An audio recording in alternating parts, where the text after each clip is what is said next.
Welcome to China's Nissan Zero, because this is the Volkswagen Santana from 2012, available as part of the Chinese Lucky Stars car pack, which thankfully was acquired via the Forza Creators Guild giveaways channel, which was honestly a fantastic place. A massive thank you to entering in there and being lucky.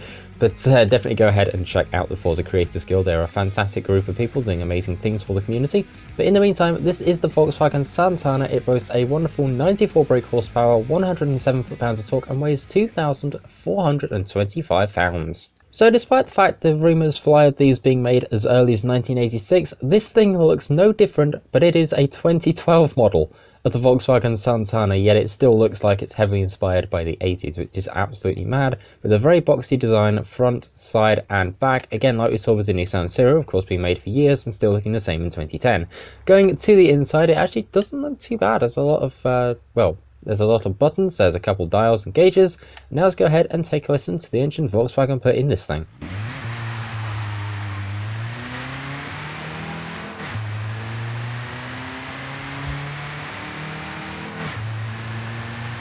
And here we are now in the upgrade shop, so we're going to jump straight to conversion and over to engine swaps as, oh dear me, that is a lot.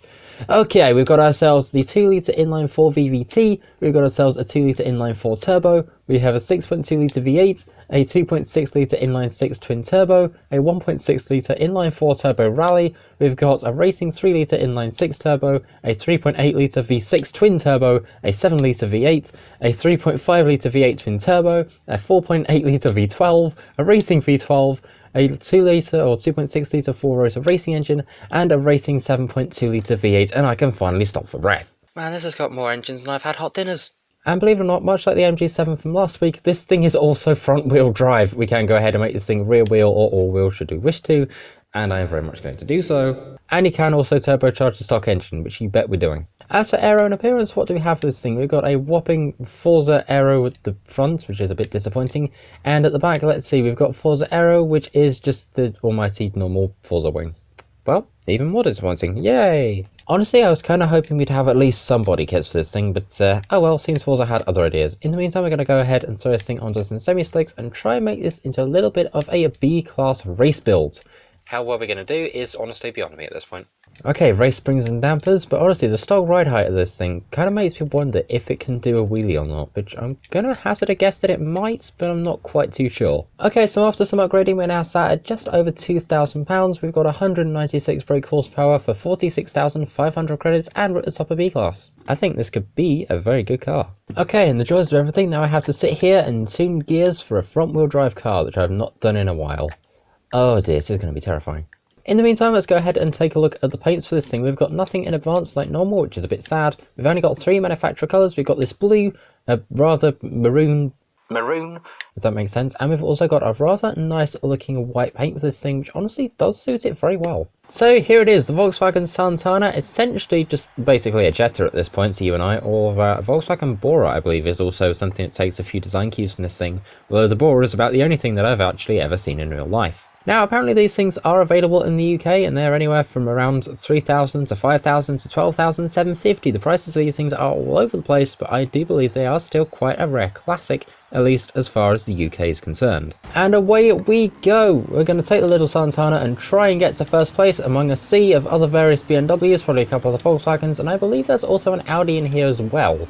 I just don't know where the Audi went. I did try looking for it, but it seems to have mysteriously disappeared. Alright, we're handling the first turn really well, if I'm quite honest with you. I'm kind of a little bit surprised, and I think over there might be another Volkswagen Santana, if I can just get close enough to have a look. Oh, it is! That's cool. Right, let's go ahead and keep on going. We've made it up to 6th place now. We've got to try and get to first, at least that's our aim with this thing, but it is very slow. Well, I say slow, the brakes are phenomenal. Although I'm just really hoping that the brakes don't break on us, because if the brakes do break, then, well, we're going to be in a bit of trouble. I'm honestly pushing this thing absolutely flat out right now, but it is certainly struggling to try and catch up here, though I think we could probably use this thing's turning to its advantage and gain, well, nearly 2 spaces, but we gained 1, we're in 2nd place. We just need to get past this Audi, which has mysteriously unvanished itself to reappear in front of us. And hopefully in the next few turns we can make it vanish and disappear and reappear behind us. First place for us, let's go! The only question is now, can I hold it to the end of the race, because I really hope so. 95%, one more turn to go like normal. Let's go ahead and take that around that turn beautifully, and hopefully across the line with a beautiful, beautiful first place for the Volkswagen Santana and a time of 2 minutes 23. And here we are now back from the race. We're going to jump straight over to conversion, and we're going to chuck in, I think, yeah, we're going to put in a racing 7.2 litre, why not? We're also going to go ahead and make this thing all-wheel drive, and while we're at it, we'll go and slap on some big old twin turbos as well. Take this thing up into S2, and attempt to try and make a bit of a drag build from it. How well it goes? Well, I don't know, but let's try it. So after that, we're at 2,362 pounds with 1,356 brake horsepower, and I totally didn't forget to record this the first time around. And now the fun bit, I've got to go ahead and try and tune this thing. To be quite honest with you, I'm both intrigued and absolutely terrified about how this thing's going to act, but you know what? Let's go ahead and find out, shall we? Alrighty, here we are now over at the back of the Horizon Festival. Let's go ahead and see, do we get a wheelie check out of this thing? Kind of. Let's see if we can do it the old-fashioned way. What do we get?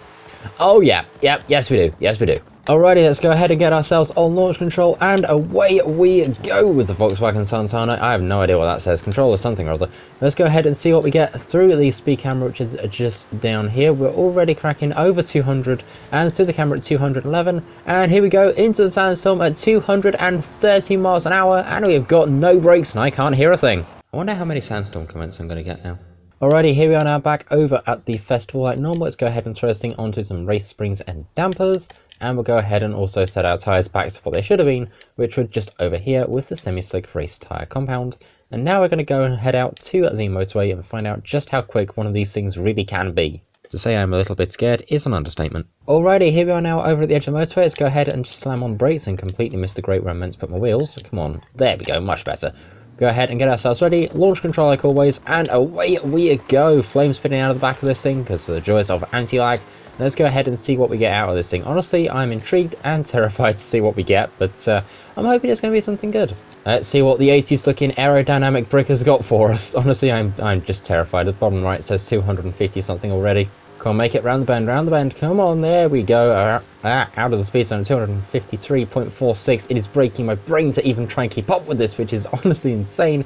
And a massive, massive overhaul to the MG7 that we had last week, which was honestly a little bit of a disappointment, but this thing is sure as anything making up for it. Seriously, this is actually kind of insane. Why did they keep this locked behind a car pass? Anyway, let's go ahead and get through the camera at 260.58 and going downhill 263, 264, 265. Out of this thing, 265 miles an hour out of the Volkswagen Santana. Oh my god, this thing is nuts. Also, jumping in a second to say, I realised it said car pass, I meant to say car pack. Oops. In the meantime, let's go ahead and take the demonic speed machine to our favourite drift zone, and we're going to go ahead and chuck this thing in here and go very, very, very sideways, bounce off the wall a little bit, which is not good. We were hoping to do a little better than that. We go out the other side at 37,397 points, completely sideways, all tyres smoking. Oh my god, this thing's amazing. Although now it makes me wonder if they'll add the Volkswagen Passat too. And back we go, going back the other way. Let's go ahead and see what we get. Can we beat 37,000? I kind of hope so. We've hit the bridge a couple times, which is not great, but we did still beat the score with 39,574 points.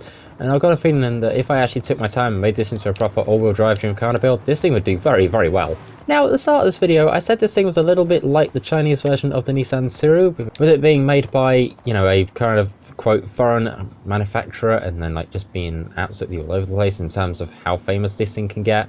But I'm genuinely curious. If anybody happens to be from China and, you know, sees a lot of these about and all that, can you go ahead and just actually let me know, like, how common are these things out there? Because I've been told they are very, very common, but I want to know if that's true or not. Well, let's face it, most of them probably don't have a racing 7.2 litre V8 in. In the meantime, thank you very much for watching. I'll go ahead and see you all in the next one. This car is absolutely insane. It is for part of a car pack, which does cost a bit of actual money, but I'd honestly recommend this thing. This is absolutely stupid. But yeah, thank you very much for watching. Like, share, comment, subscribe. Thank you very much for watching. Tech out. See ya!